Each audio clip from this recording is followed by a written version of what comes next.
Gavau naujienas iš L'Oréal Paris ir jos atrodo per gerai, kad tai būtų tiesa. Išbandykime kartu. Tiek viena, tiek kita priemonė yra su SPF 50 ir abi yra iš Bright Reveal linijos. Pradėkime nuo šitos. Lengvas fluidas su SPF 50 ir su atspalviu. Sudėtis yra papildyta niacinamidu, kuris skaistina odą, mažina pigmentinės dėmes ir drėkina. Atrodo kaip toksai lengvas BB kremas, bet realiai visiška apsauga nuo UVA ir UVB spindulių. Išbandom.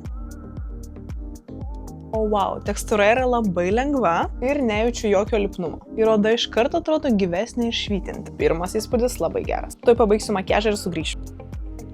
Antra priemonė yra ne ką mažiau įdomesnė. UV pieštukas. Žodžiu, tai apsauginis pieštukas su SPF 50, niacinamidu ir vitaminu E, kuris veikia kaip antioksidantas. Jis yra nematomas, neriebus ir nepalieka jokių baltų žymių. Galima naudoti prieš makiažą arba ant makiažo. Tai naudosim ant makiažo. Ir jis yra permatomas.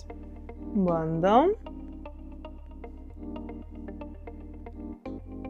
Bus labai patogu naudoti keliaujant arba tiesiog įsimesti rankinę ir visada turėti su savim.